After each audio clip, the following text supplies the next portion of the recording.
Hey guys, welcome back to the Another Excuse podcast, where we chat to founders, creators, and go-getters about how they started and where they are now. Today's guest is Adam Nunn, half of the duo that cycled halfway around the world to raise money for charity. In the episode, we discuss going against the grain, creating unnecessary mental baggage, and obviously his amazing cycling trip from Japan all the way to New Zealand. Enjoy the show.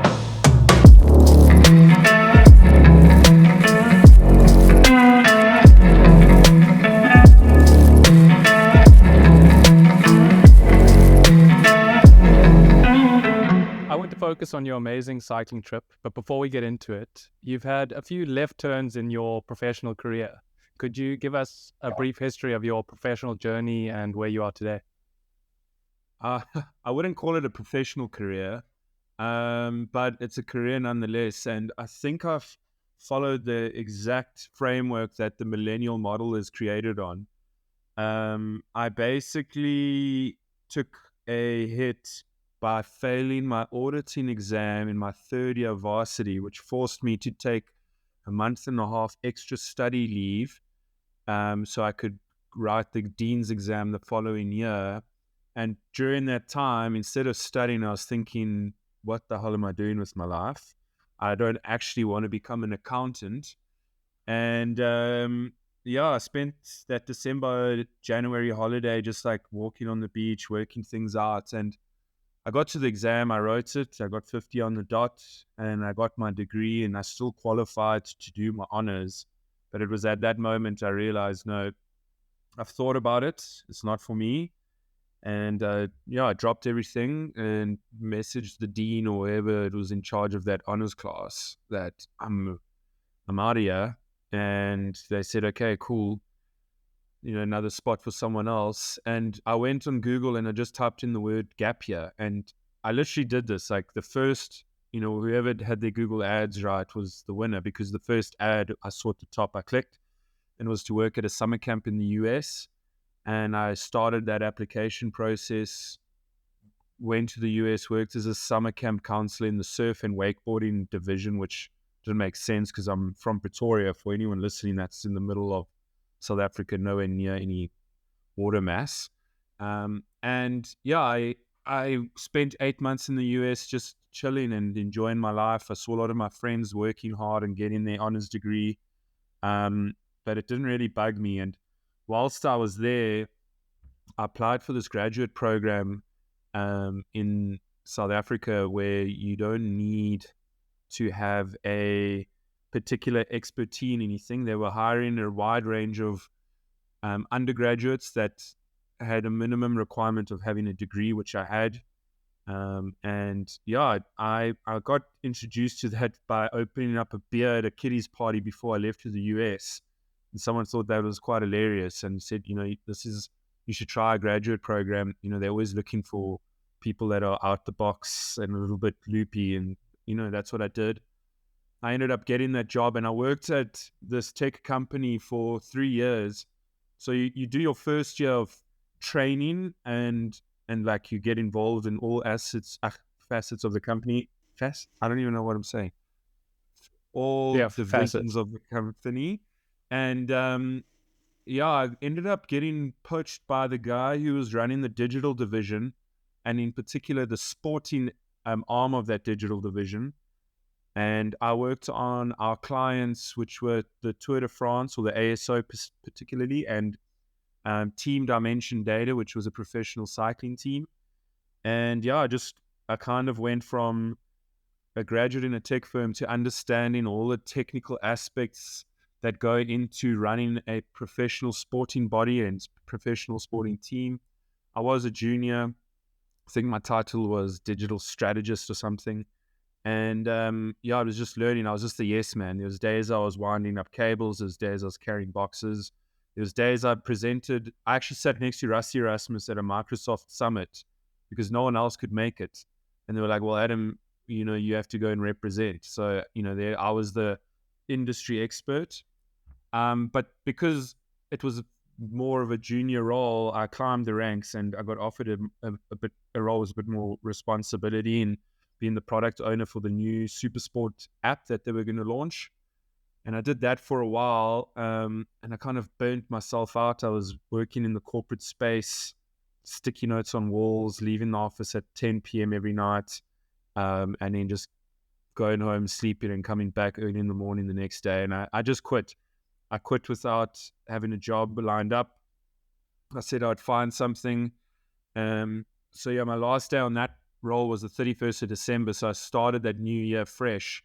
I went in helping my old man. He runs a slightly successful scaffolding company. So in the construction industry, I thought I could use my expertise to, like ramp his business up, but he was still quite old school and didn't really want to do that.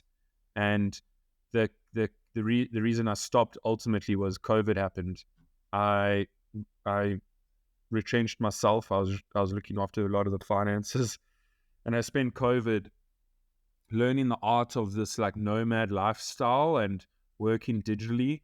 I didn't really pick up any jobs, but you start to realize how easy it is to like find different people from around the planet through an email. And you're always so siloed. I'm living in South Africa. I was like, oh, so it must be Joburg or Cape Town or Durban, the big cities. But in actual fact, you can work anywhere in the world, and a large portion of it can be digitally. Maybe sometimes you have to move to a head office somewhere, but that's where I discovered it. And I ultimately got a role in moving to Cape Town to be a strategist of some sort. It was just a fluffy word they used in a production company.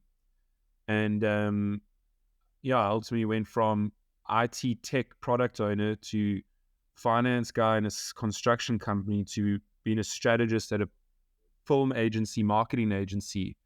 And I was quite stoked to do that because it's a creative side that I wanted to unleash. And I spent about 2 years there. And whilst I was there, I met this guy who they were making a documentary about, who cycles around the world to Rugby World Cups around Rutland.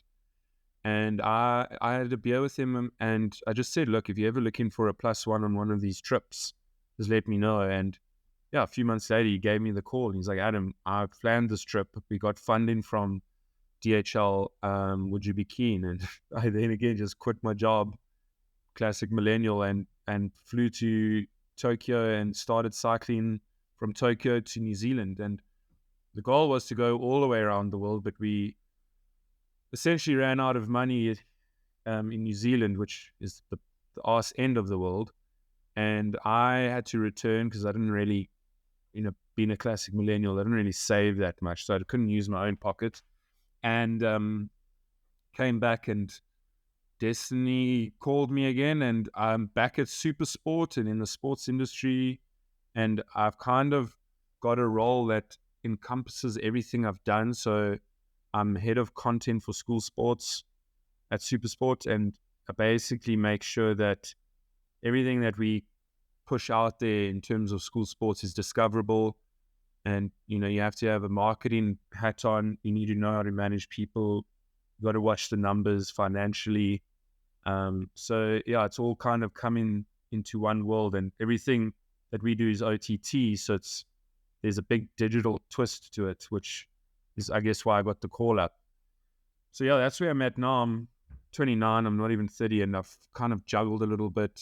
I'm not anything special. I don't own a house. I don't have kids or a wife, but I've certainly traveled around the world, and I've done some cool stuff. And I guess you get to that point where it's like, I'll never regret anything in that sense. So there's a bit of a 9-minute chat about what I've done, but that's where I am now.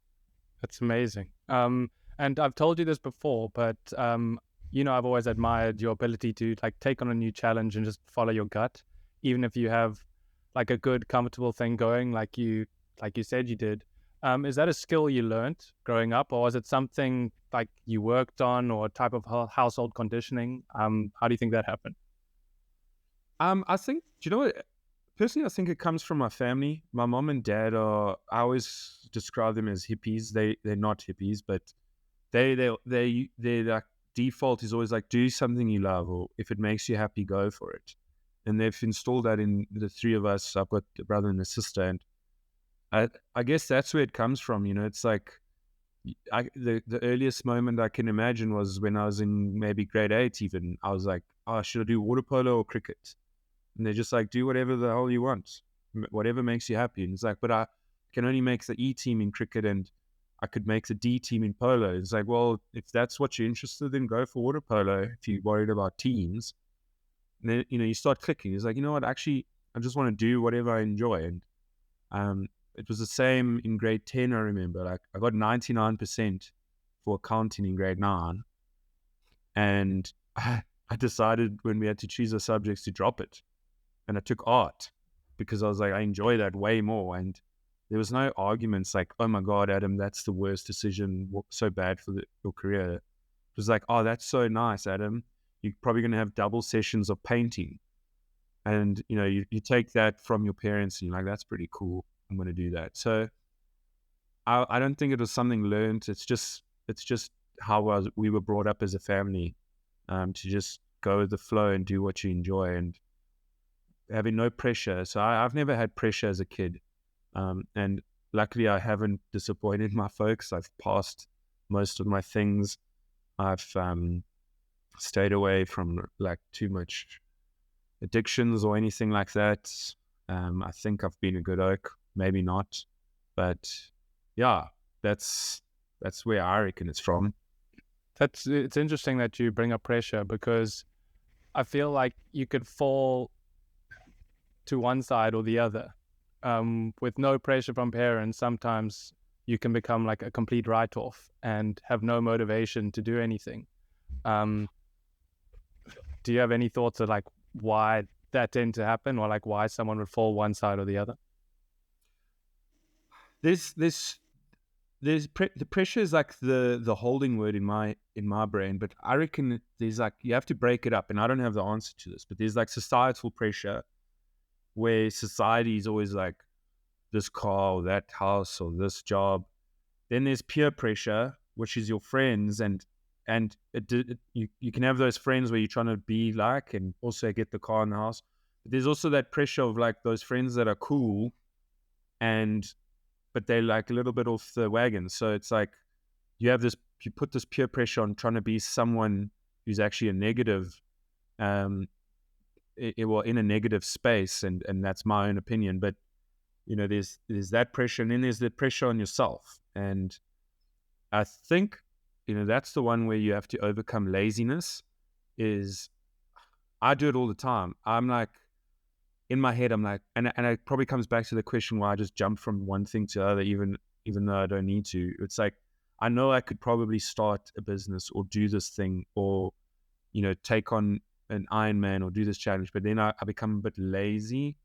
So then I've got this subconscious pressure. I've never told anyone I wanted to take on these things, but I know in my head I've got this pressure. I'm like, Adam, you're being lazy. You need to jump up and do something. So in that, those are like the three in my world. But I guess if you break it up in your world, and there's probably hundreds, like what different degrees of pressure are you putting on yourself? And maybe you have to swat a couple away that you just don't need to worry about. Societal pressure is something I've completely given up on.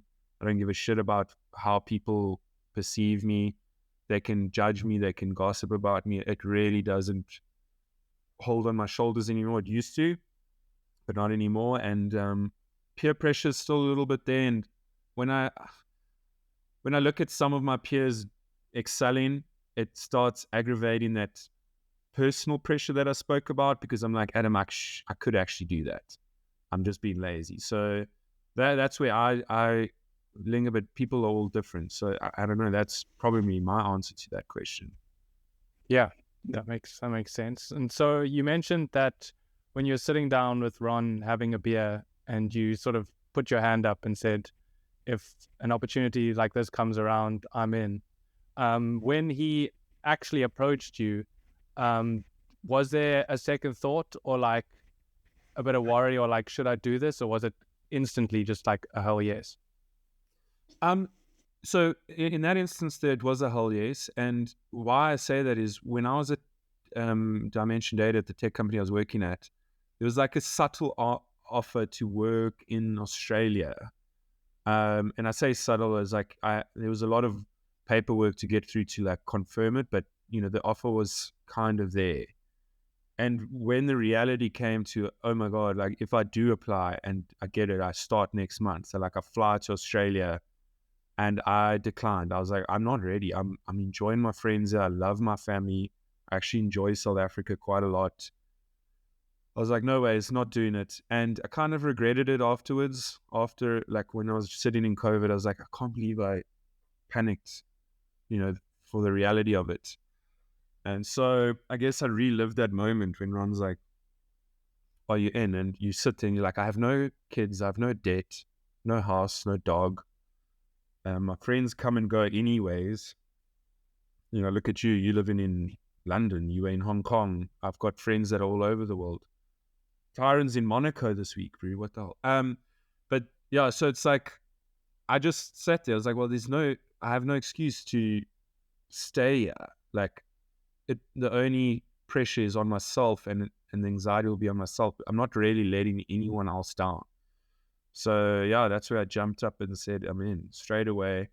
And the funniest part is I told my boss like almost 2 days later, and he was upset. He flipped his lid because I think I was doing all right. And he said, you need to take a day off and go and think about this. I bought a pack of cigarettes. I walked across to the promenade. I was in Cape Town.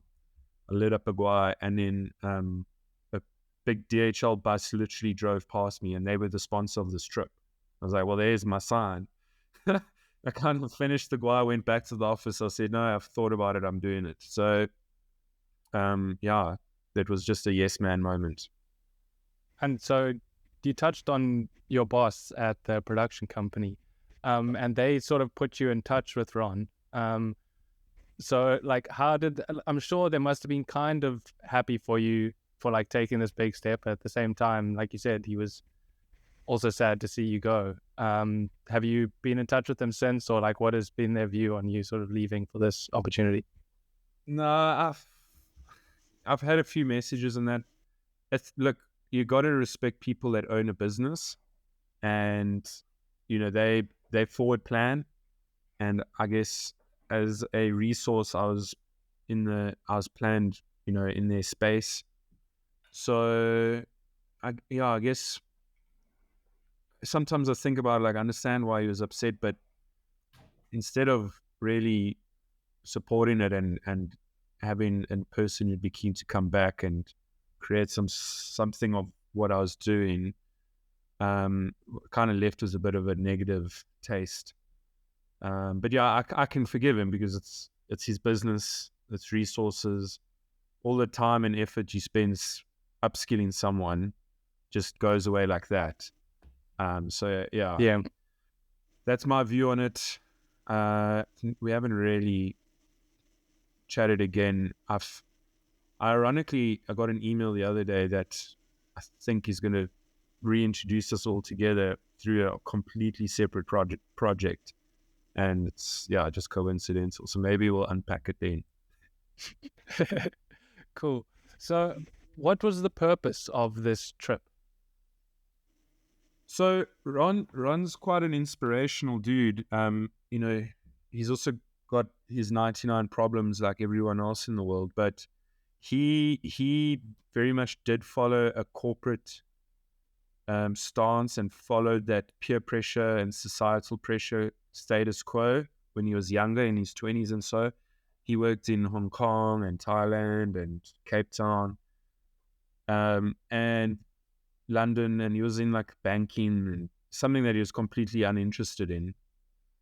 And yeah, he just kind of lost the plot. I think he was about 33, 34, and there he just quit. And I think his realization as well was like, I've got no kids, no wife, no debt, nothing. So he quit everything, saved up his cash, and went on a long bicycle trip. And he cycled from Cape Town to Brighton over like 2.5 years. He tried to enter and exit every African country. I think he missed one or two because of Ebola outbreak. But yeah, he ended up getting to Brighton, spent every cent he had. he didn't do it for social media. He didn't do it for charity. He did it for himself. And it got a little bit of airtime towards the end because he has a few rugby connections. He's like good mates with a lot of the rugby fraternity of South Africa and potentially the world. And when South Africa lost to Japan, a lot of the news agencies picked it up and whatever, and it kind of put him on the map around the World Rugby stage. And leading into the next World Cup, he raised his hand. He's like, well, let me cycle from this World Cup to the next one like I did previously. And that way he got more support financially. So he got sponsored. DHL was the sponsor. He cycled from Twickenham Stadium to Tokyo and handed over the whistle. He delivered something and the whistle was available. There's like a whistle that they make specifically for the opening game of each Rugby World Cup. So he delivered that. And it got a lot of support from DHL. It did quite well. They made a documentary about it. The company I was working for made that documentary. That's how I met him. And he COVID happened and everything. And he said, let me just do it again. And this time he included the Women's World Cup. So it was Tokyo to Auckland. And then it was Auckland to Paris, which he's busy completing right now. He's somewhere in Mexico. So I joined him in the Tokyo to Auckland leg, picked up the whistle in the stadium. We cycled or island hopped all the way down to New Zealand, handed the whistle to Maggie Cover, and it was all funded and all part of this like World Rugby story. It's the way he's designed his travel experiences and adventure. Many people do it. You can get Bear Grylls who does Nat Geo things and jumps out of helicopters. You can get motorbike brands who sponsor you through Africa. There was that dude who cycled around the world in 80 days, whatever company sponsored him. Or you can be those hippies that just save up like Ron did on his first trip and live off the earth and just be a little bit cool. He's trying to make a commercial effort on it. And the impact that I reckon he rewards himself on it. And I experienced that. It was amazing. Is because people are so bogged down in their day-to-day jobs and doing things they hate, they follow you. And by them following you, you have the opportunity to share a message. So I don't really have any inspirational message, but we could share the awareness of Child Fund Rugby, which is this charity we're raising money for. They're pretty cool. They're rugby orientated. They get kids out of the slums, teach them life skills using sport. So it was all cool. And it doesn't feel like you're just on an endless road trying to find yourself. You kind of like trying to get from A to B, which is cool. You're doing it for something other than yourself, and you're not sitting in an office. I don't know if I answered your question, but that's where... You definitely did. And it does sound a lot better than sitting in an office. So what was your social circle's reaction to the decision? Everyone has their opinion. So what were your family and friends' reactions to you just jumping on a bike and cycling halfway around the world? My family was all go, go, go. They loved it. Like I said previously, they just do what makes you happy. Ironically, there was a bit of a geographical split. My friends that I was with in Cape Town were all keen and on board and like go for it.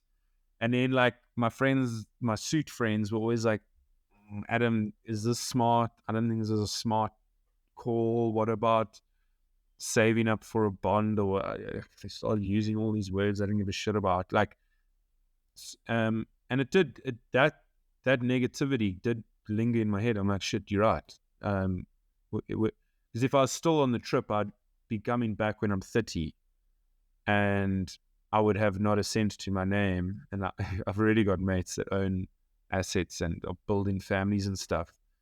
But it was quick for me to dismiss that societal peer pressure. I listened to the people I hang out with daily, and everyone was just thumbs up.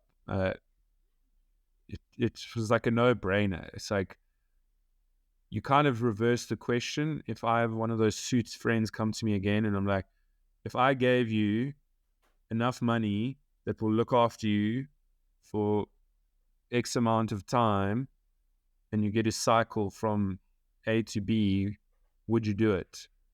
And you've got no debt, no dogs, no wife, no kids. And they're like, yeah, you're right, I'd do it. So, if I was ditching like my wife or girlfriend or a kid, like that would be a bit messed up. But I think there was, yeah, everyone's like, well, Adam's this like solo dude at the moment, let him go. So yeah, it was cool. Yeah, it's so important to have like a positive social circle around you. It pushes you to sort of grow and learn and try new things. So you mentioned that you started in Japan and ended in New Zealand. What countries did you go through in between that? So COVID was quite a mess still at the time we left. So we did a warm-up ride. We started in Cape Town. We cycled to Windhoek, which is about 1,500 kilometers.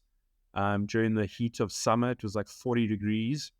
And then we were going to like go from Windhoek to Japan, but then COVID messed us up to get visas. So we went back to South Africa. We flew from Windhoek to South Africa, got a specialized visa, ended up getting to Japan, which was a nightmare. They were so petrified of the disease and like who was coming in and out, and you have to wear 500 masks and isolate. And you had this like Big Brother app. They would FaceTime you during your isolation to see that you were in your isolation. Crazy. But eventually we got released and we cycled from Tokyo to Nagasaki, which was also, it was like roughly 1,500 to 2,000 kilometers. You just kind of go down south. If you're not familiar with the geographies, you can just like travel down on the map, which was really cool. You go through Osaka, and then there's a little bit of island hopping, and you end up in Nagasaki. And then from there, we took a flight to Hanoi, Vietnam. There is a ferry that we were going to take to China, but again, with COVID restrictions, it was too risky to go into China and Hong Kong in case we might get locked in. So we opted to skip that. We went to Hanoi, and then we cycled from Hanoi all the way to Ho Chi Minh along the coast. From there, we made our way to Phnom Penh in Cambodia, so you kind of go inland. And then from Phnom Penh, we made our way to Bangkok in Thailand, and you cycle all the way the length of Thailand. We went via Phuket because it was the Phuket 10s, and I had a good friend, Rob Thomas, who was going to meet us there, so we went for a bit of a jaw. And then from Phuket, you take a long ferry back onto the mainland of Thailand, and we cycled into this like really low-key border in Malaysia. And then from there, we cycled down the west coast of Malaysia, which was beautiful. Malaysia was a very underrated country in going into this. I really recommend going there. And then from Malaysia, we made our way into Singapore. There's the classic Malaysia-Singapore border. And then in Singapore, we only did 3 days of cycling in Singapore. It's very small, but we were just doing like laps, just exploring. And then from there, we began a proper island hopping session where you go from Singapore to Batam, which is an island you can see the two from each. So from Singapore, you can see Batam, you can see Singapore. And there you cross just 80 Ks to a ferry on the other side of the island. Then we took another ferry to the island of Sumatra. And then you like go through these weird fishing routes, or they collect a lot of palm oil there. You kind of get onto the mainland of Sumatra, and you kind of cycled into the middle, and you hit this like main highway, but it's just like the main road down the island of Sumatra for a few days. That was the wildest part. There was limited English. It's a very Muslim island, so it was. Everything was quite orderly and neat and structured and very religious based, which I always enjoy. But yeah, you just like realize you're completely away from this Western culture. But then the saddest part is the deforestation of that island was just disgusting. They all cut down all those beautiful forests and got rid of the orangutans because that's like the best place to grow palm oil globally. But you go down, this highway was just very dangerous. Like these trucks would come in, like almost knock your handlebars because the road's so narrow and there's nowhere else to cycle. From there, we made our way to the island of Java. So you take another ferry to the island Java. That's where Jakarta is, and it's a bit more up. It's like a bit more built up. You cycle across Java for a few days, or a week and a half or two. Then you get to Bali. You cross Bali, and then you get to Lombok. And you cross Lombok, and from Lombok you get to East Nusa, West Nusa. You cycle more, and you get to East Nusa. And then Ron got a bit ill, so we found a ferry that was going to get us to where we wanted to get island hopping anyways. We took this 4-day, like essentially almost like a refugee ferry to the island of Kupang, this is all still Indonesia, by the way. And then from Kupang, which is on not the island of Kupang, the island of Timor, to the city of Kupang. And then you cross the island of Timor, and then you get into East Timor, which is its own country. It used to be like run by the UN and whatnot. And there we made our way to Dili, where we would catch a flight into Darwin, Australia. So from Dili to Darwin, we fly over, and then we started a 5,000 kilometer cycle to Sydney. We went through the outback towards Rockhampton, and then Rockhampton down to Brisbane all the way to Sydney along the coast. During that time, we just took basically a holiday to Fiji. For 3 days, we came back. In Sydney, we flew to Invercargill, which is in New Zealand. It's the southernmost airport city in New Zealand. There's a city literally a little bit south from that, but we didn't bother going there. Yeah, and then we cycled up the South and North Island of New Zealand all the way to Auckland, past Auckland, up to Whangarei, and then down back to Auckland, and then that's where we had the whistle over to the ref for the Rugby World Cup. So that was my journey. Ron then flew from Auckland to South America, and he's been cycling from Chile. He's now in Mexico. He's going to make his way all the way to New York City and then fly to Europe and make his way to Paris. But yeah, that was the journey. That's insane. And it's also crazy that you are able to remember it all. So many different places. I can't forget those moments. It was so cool. And I actually saw a tweet this morning.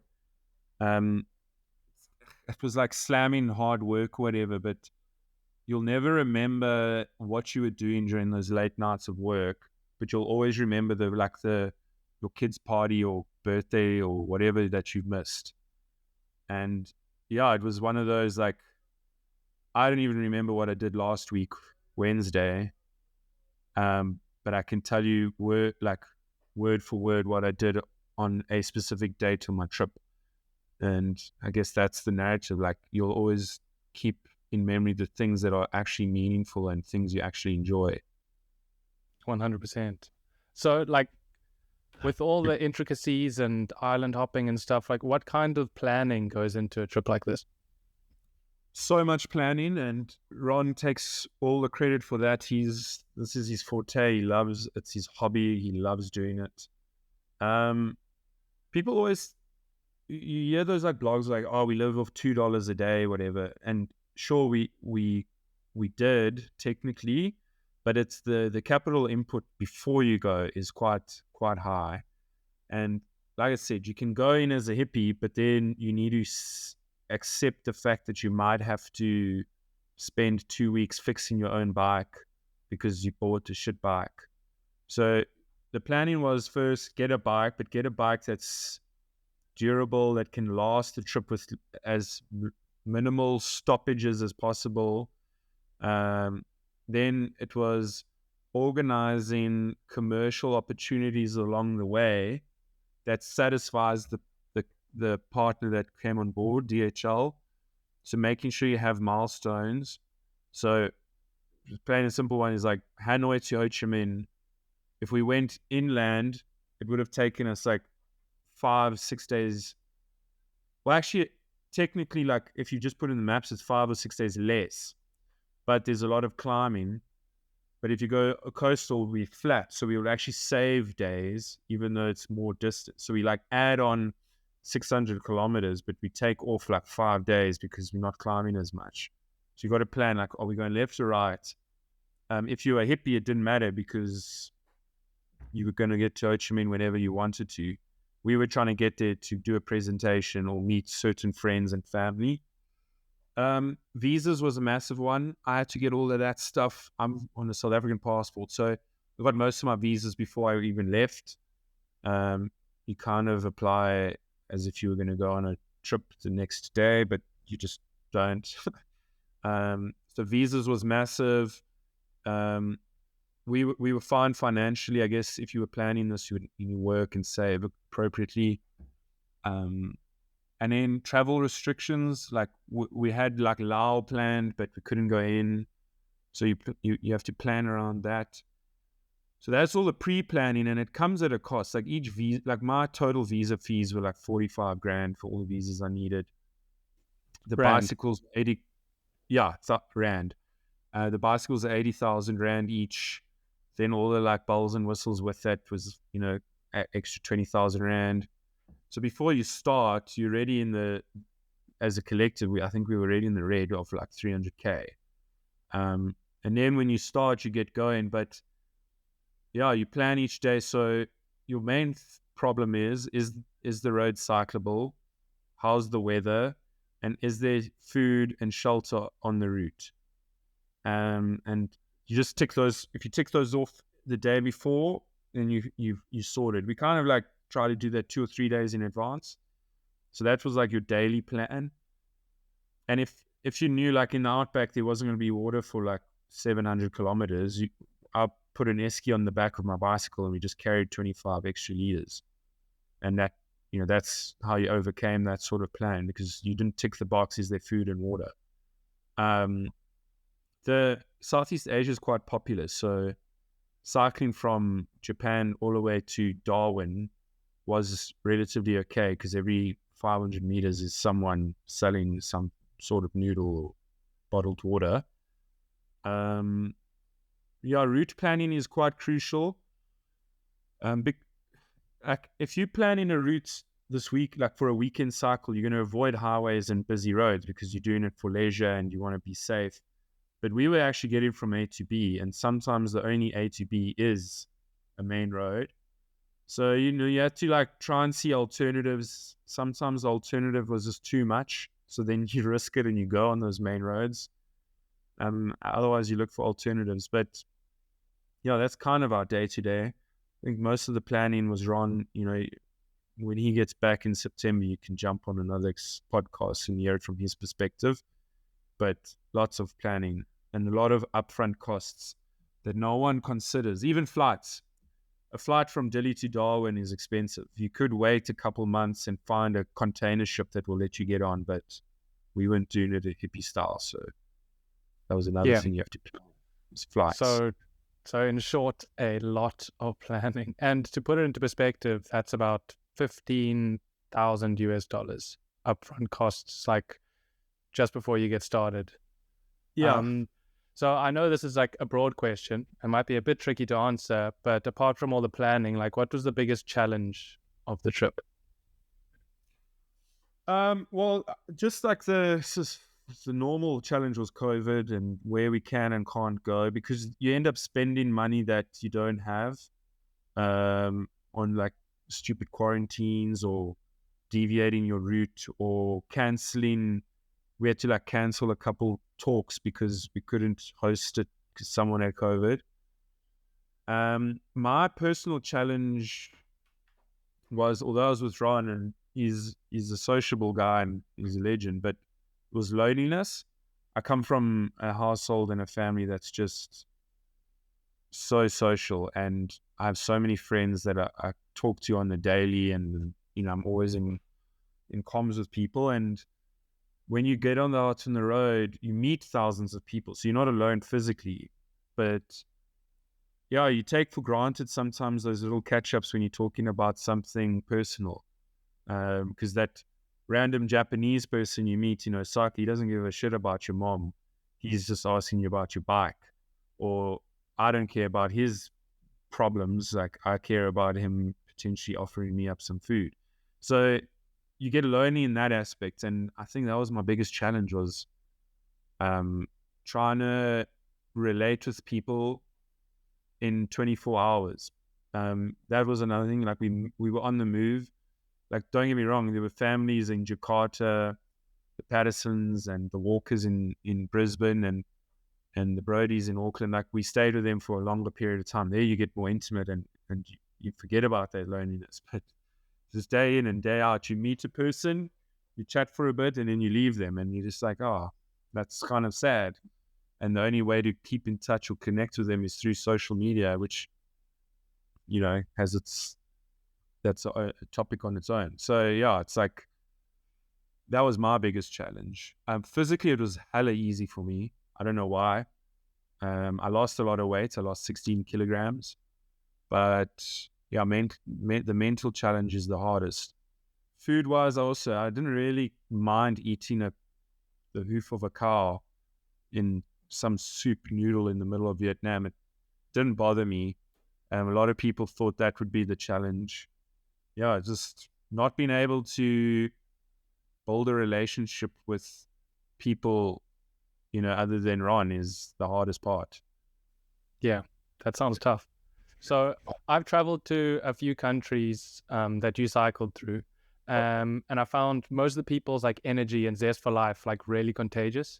But I only visited like the more popular touristy cities, and so what was it like cycling through like the most rural parts of these countries? Their energy was 10 times more than the ones you experience in the cities, funny enough. Yeah, I use this, it didn't like happen like this, as a bit of a paraphrase, if that's the correct word, but it's funny, like, you go to the poorest parts of Thailand or Cambodia or whatever, and a family that has absolutely nothing is willing to feed you, put you up, make your bed, chat to you, and treat you like a celebrity, like take photos and ask you for this and that. Then you go to Australia, New Zealand, all these first world countries, and you're almost treated like a hobo, like, get off my porch, like, what are you doing here? Get a real life.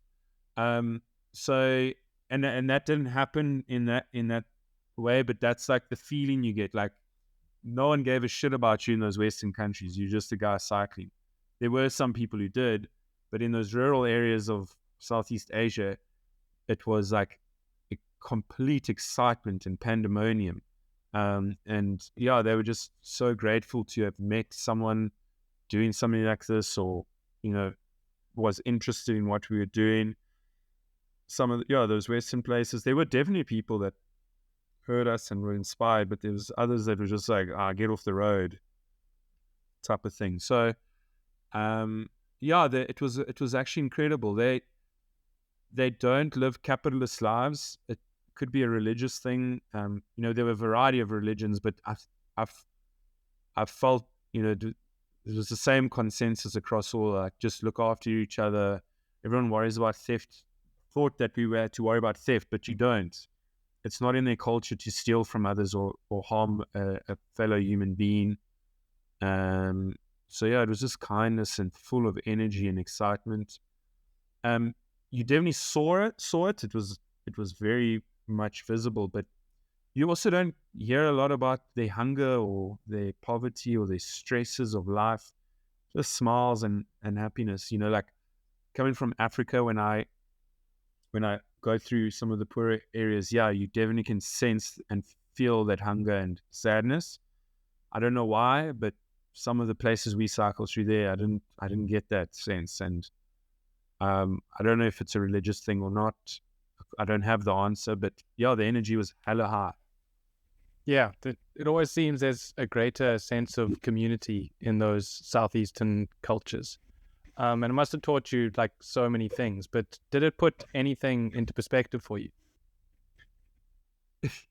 Uh, yeah, there's a bigger thing I learned, and this isn't answering your question, but basically, realize the grass is green where you are, and it's in your own life. Like where you are now, Byron, the grass is green. What you're doing now, like, and where I am now in South Africa, the grass is green. Yeah, and why I say that is I tell all these incredible stories of Japan and the people and the food and how amazing, and Vietnam and all of the countries I've mentioned earlier, and everyone's, you come back and everyone moans, oh, South Africa, load shedding, and how crap and corruption and racism and there are genuine problems that need to be sorted out. But the matter of fact is when you go to Japan, I think it's like the highest suicide rates in the world. I go to Vietnam and you go through some villages where they have dogs on skewers and they're eating animals like that I consider family. And you go to Cambodia and you find sex workers like living in the building in the middle of Phnom Penh. So everything has its problems, and it just put me in perspective, like I went chasing this dream, or not dream, but like chasing this overseas adventure. And a lot of people chase these overseas or jobs or opportunities. And I'm not saying overseas and between anything, like you're always leaving to find the next big. But sometimes take a deep breath and realize the grass is green where you are. And I say that I do come from a privileged background. So, obviously if you're eye rolling now and I understand that. But like, yeah, in South Africa, where I'm from now, Pretoria, I can drive an hour and a half and for free I can go and see the Big Five, or I can play a round of golf. Not that I play golf, for like 400 Rand, which is 20 pounds. I don't even know anymore. But and at a fancy course, not just like a putt. We can, I don't endorse drinking, but you can drink a beer for a very cheap price here as well. The weather's amazing. We have the best beaches in the world. And, it's, you always like running from something. And the same, like, I'm not putting words in anyone's mouth. I know you're in the UK, but if you want to like move from there, you've realized that you've missed all these awesome business opportunities living in one of the business hubs of the world. So yeah, you just the perspective I had was like, you see those kids in Thailand in these rural villages smiling, all happy, and they've realized that the grass is green exactly where they are. They don't need to be sad that they don't have a Game Boy or PlayStation, or that, I guess I'm quite upset about the education that they might not get. But like, the grass is green right there in their village. They're swimming in the rivers, they climbing in the trees, they're having a time of their life, and they don't expect to move anywhere else because they found their happy place. So that was my perspective. And the grass for me is like all of that journey. I come straight back to where I grew up, and I'm like, wow, the grass is green right here. I'm having a really good time. Wow, that is a really important lesson to learn. And I don't think many kids are wanting after a Game Boy these days, but that's just what I had when I was 7. So you mentioned a bit about loneliness. And so how did being able to communicate with like all these strangers and stuff in English compared to languages you couldn't speak, like how did that impact your experience and the morale of the two of you and that type of thing? Yeah, I guess massively. Like when you go through the island of Sumatra, you don't speak English for 2-3 weeks. And so there's so much more you want to discover. I guess I use the power of the podcast to learn more about the people. So every day I'd cycle, I'd download, the brief history of the island of Sumatra, whatever. I'm just making up a title, and I'd listen. But it was the only way I could get deeper.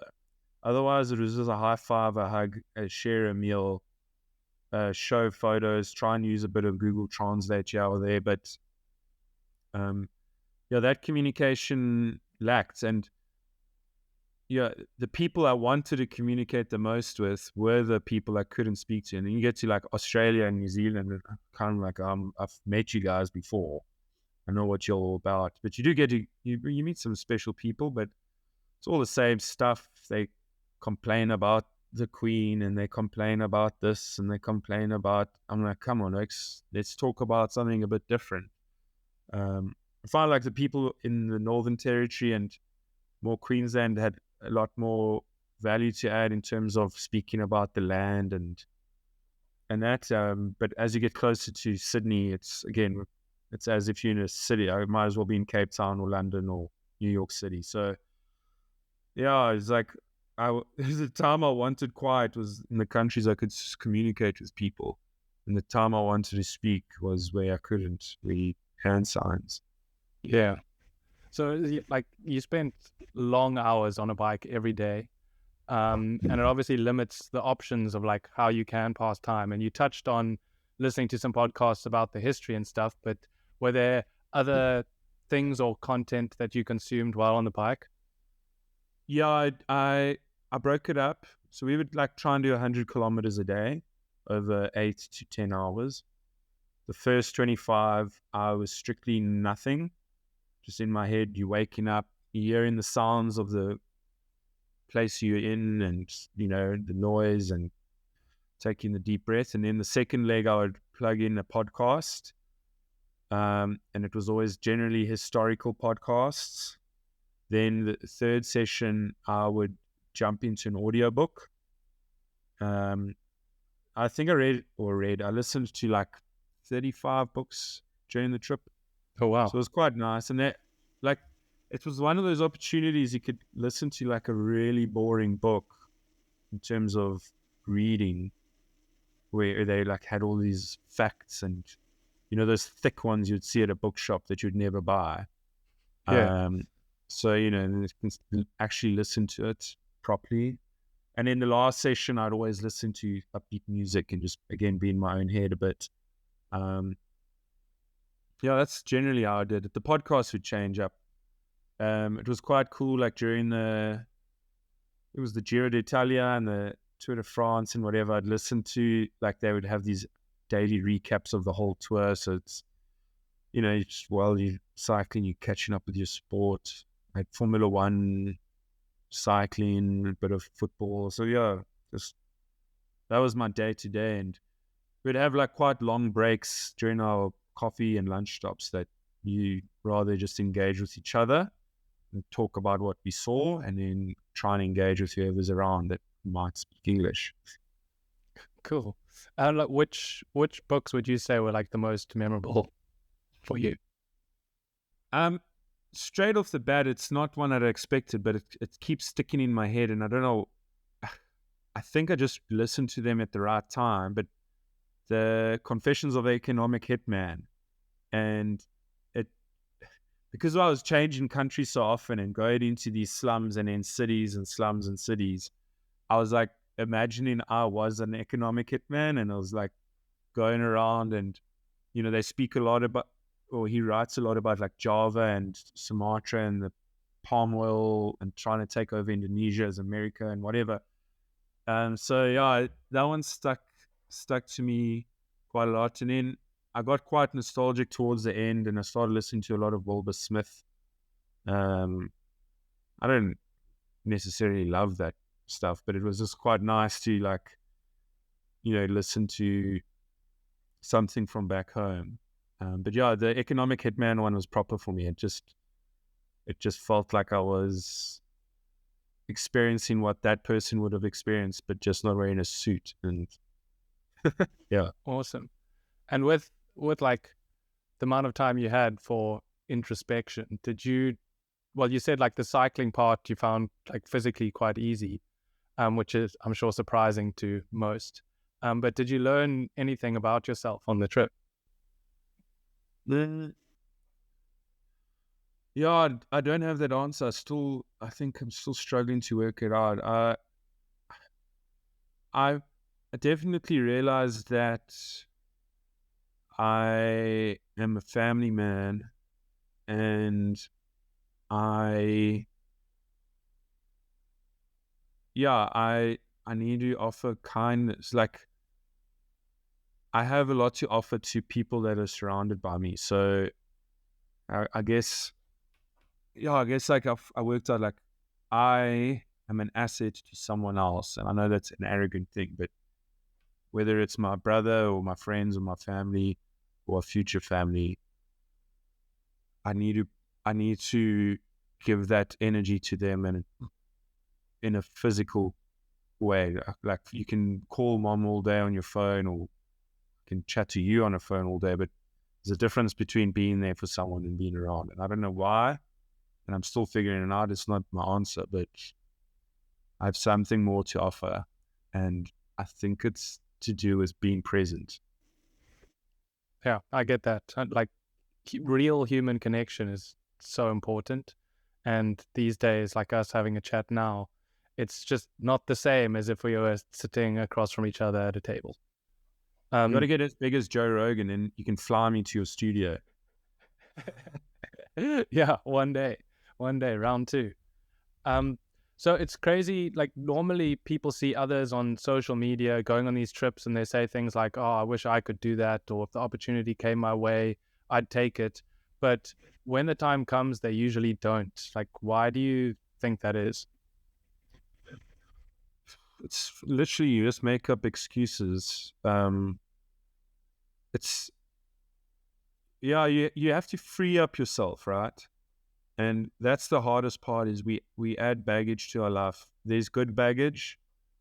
Like I know you've got an awesome partner in Annie, and that's good baggage. And that's someone who would be hard to let go. But there's a lot of people that put this baggage on their shoulders that's so unnecessary. That's not a good excuse. So if the opportunity presented itself to you now, what baggage do you have on your shoulders besides a potential loved one? Like if you start saying, "Oh my, how am I going to get rid of my couch and my cat and my dog?" and like, sure, I'm not against the animal things, but like people, you start accumulating baggage that is unnecessary for no reason. Like that's why they always say, like, don't just get a pet. You need to be in a good, mature mind frame for it. Don't just jump into a relationship. Like you need to understand if you're getting into this, your ability to be flexible becomes less, but you can still compromise if you guys are on a good space. But when you're like, I can't go, I just bought a car, I'm like, shut the fuck up. Like, or I might want to get a job, yeah, or like, no, COVID might come back, or I don't have enough money for the flight. So I'm like, well, then if you have enough money to get boozed with me and complain about it now, then you'll have enough money in 6 months to afford that flight. So yeah, it's just like this unnecessary baggage. I don't have a lot, so I don't have good examples to have. But if you're listening, like think about there's a whole lot of shit that you can't just dump and go, and you've accumulated it unnecessarily.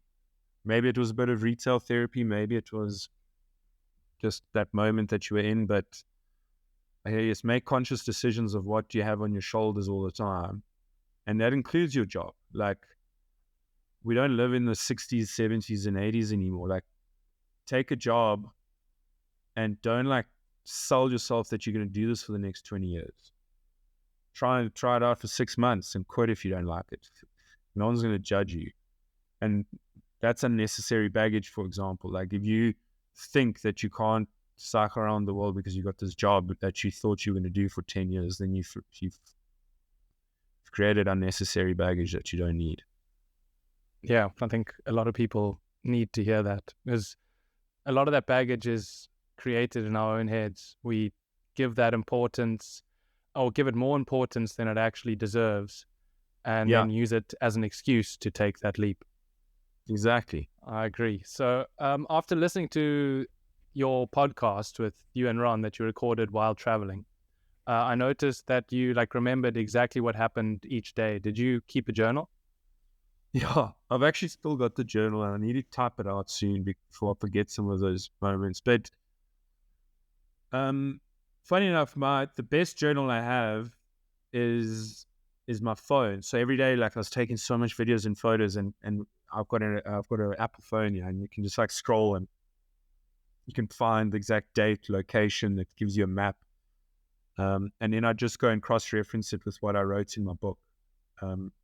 I also have Strava, which helps, like I can go back to the dates and see exact routes I took.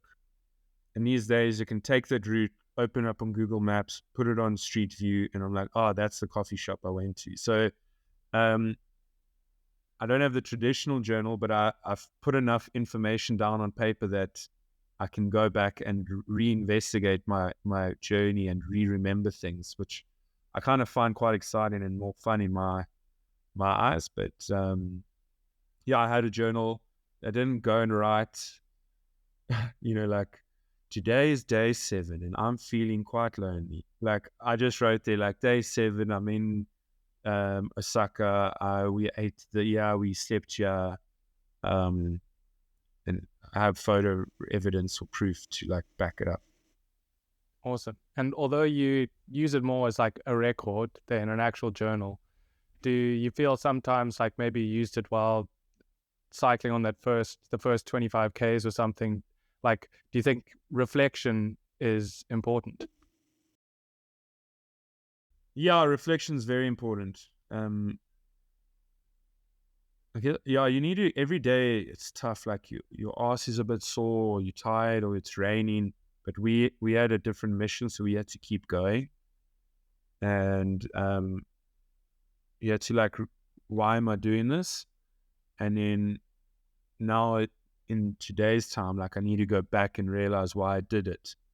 And why did I stop doing it, or vice versa, like, so yeah, the journaling it depends on what mind frame you're in, but I'm not answering your question, but it's like, you're right, like there's a reflection space, but depends on which timeline you are. Like sometimes I'm reflecting on a previously great day, sometimes I'm reflecting on when I was down and out and how good I'm feeling now. I can use it to reflect on what I was like last year to what I'm like this year. It's an interesting place. Yeah, definitely. And so I know you have a talk that relates to like what you learned on this trip to South Africa. And I think you touched on it a bit previously, but can you tell me a bit more about that? Yeah, so it kind of talking about reflection. So it really stemmed from when I was in New Zealand, and you meet these incredible people of this first world country that was so cool and woke, and they won Olympic medals and they got the All Blacks and all this amazing stuff. But the shit that they complain about makes me sick. And then I'm like, and I'm not dissing. I love New Zealand, but it's like they'll moan about like the zebra crossing lines not being illuminated enough to cross the road, and then they'll protest about it, and someone will diss Jacinda or someone will diss a parliament member, and they get angry on Twitter, and everyone hates everyone. And then I said, I'm like, back home, like we have real problems. Like there's starving children and bad education and horrific crime and corruption, and we don't even complain about that much. Like we have load shedding here in South Africa, and it's quite horrific at the moment. Like you're generally out of power for like 8 to 10 hours a day. And in my opinion, I'm like, how the hell have we not marched yet? Like South Africa used to like, I've been involved in like Fees Must Fall and, the gender-based violence movement that went down in 2018 and 19. And it's like we used to march and Zuma must go, all of that crap, like political or not, like, but we just started getting so accepting of things, and it's like a crisis, and we just like move on, and people make alternative solutions and find solar, and also got inverters, and everyone's trying to just fix real problems. Whereas in New Zealand, there's just like moaning about something so insignificant and actually complaining and marching. And maybe that is the answer. I don't know. I'm not a politician or humanitarian. I'm not sure. But I started thinking about this talk that I would want to do. And it batches like the grass is green. Yeah. And it's like, you get to a place that has everything perfect. Their infrastructure is good. They've got great airports, great travel. Their currency is strong. They're backed by whatever. Got great sport facilities, great education, low unemployment, and yet they still have 5,000 things to moan about. I found New Zealand terribly racist. They hated their prime minister, who's Jacinda, who's a very progressive female leader. So it's like, I was like, what the hell's happening here? And then you do the same thing. I go back. Australia is the same problem, not similar to New Zealand, but they've got other things that they moan about. Like, they get caught walking on don't walk on your side, like grass. Like they'll try and fine you thousands of dollars. It's like, it it becomes exhausting, the things that they have problems with and how they moan. And you keep going back and back and back and back. And I got each country I went through, it was amazing, but they had 99 problems. We have 99 problems. And the how we kind of bucket those were a little bit incorrect, in my opinion. Like the level of effort that they put to try and clean up some unilluminated zebra crossing is the same effort we put in to try and repower our country. So it just got a bit confusing for me, and I felt incredibly proud coming back home and just like, yes, we moan. I moan a lot, and the country moans, but we actually, for some reason, we just keep moving forward, and we chip away at the actual problems. Whereas, I'm getting, I guess, cross-border political, but I often see like Europe, the UK, the US, geez, the problems that they try and fight these massive debates about sometimes are very insignificant. Some are massive in my opinion, but some I'm like, imagine they put all of that energy into solving real problems like their gun violence issues or corruptions that goes through the US. But it's like, you guys made the street poles green. We find that discriminative. And I'm like, oh, yeah, we go. So yeah, that's the talk kind of goes around understanding that every place has their problems and surround yourself with people that are going to try and fix that and not moan about it, because the more you moan, less gets done. You can do it in a workplace as well. My boss sucks. I can't do my work. The email's this, the email's that, blah, blah, blah, blah, blah. Or you can just get on, try and find a solution, try.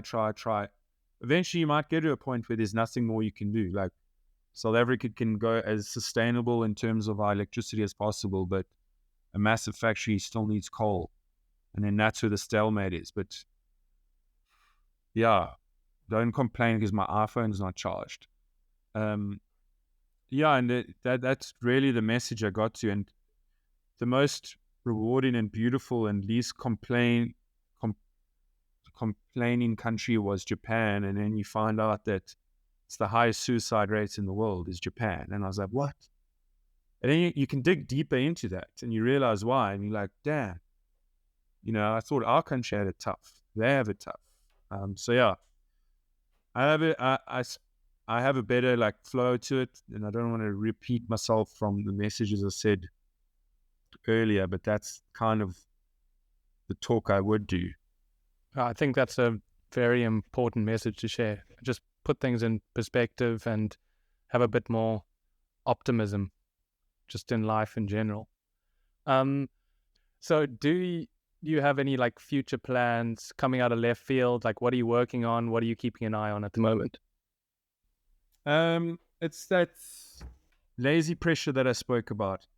I've got all these incredible ideas, all these things you want to try and do. I can put words in your mouth, but it's like, if you've always wanted to do a podcast, you're actually doing it.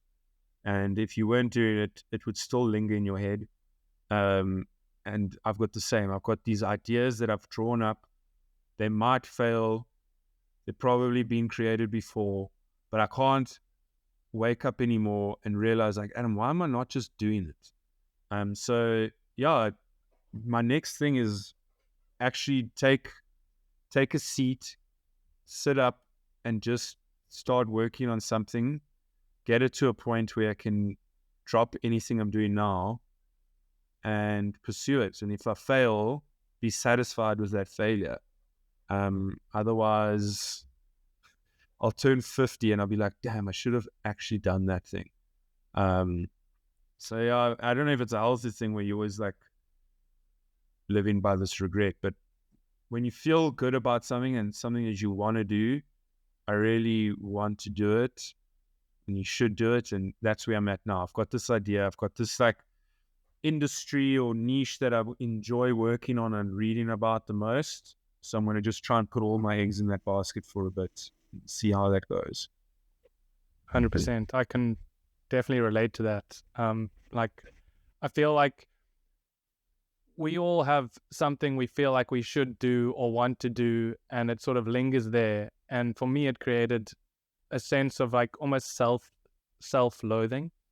Like, why aren't you doing this? Like, you should be, like, you're so useless. And then it's like becomes almost negative, but doing it will be positive. And so I'm also trying to train that to just act on those little things. Like, even if you try it for a bit and realize you don't like it, that's still a really valuable lesson to learn. That's a good one. Yeah, just try it for a bit. A lot of people don't try it at all. They have a few conversations with a friend here or there, and then it dies. But just try it for a bit. That I'm going to take that. Thanks for that advice. Yeah. Sure. I like to set sort of, and it's not unrealistic, but still a reasonable amount of time to actually give it a go.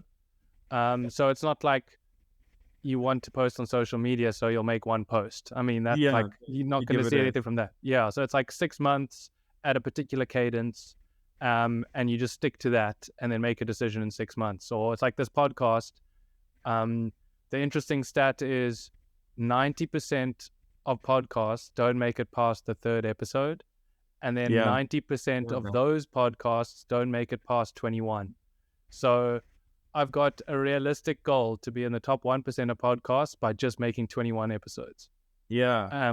Once I hit 21, I can reevaluate whether I enjoyed it, whether I didn't. But I'm not even giving it a second thought until I hit the magic number 21. And then we'll see how it goes from there. So thanks for chatting with me today, Adam. It was great learning about your trip.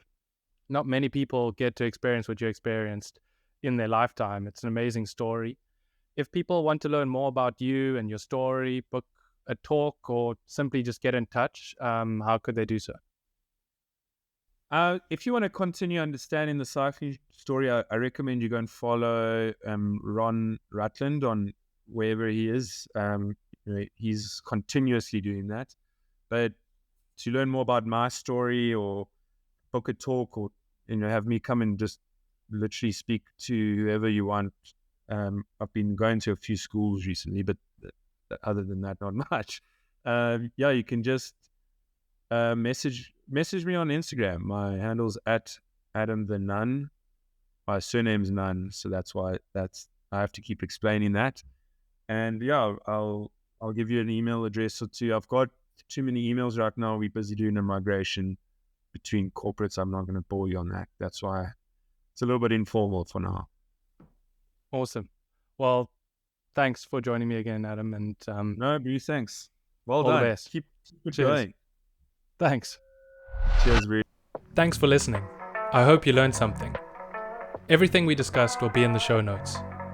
And I hope this inspired you to take a few more risks and live a little.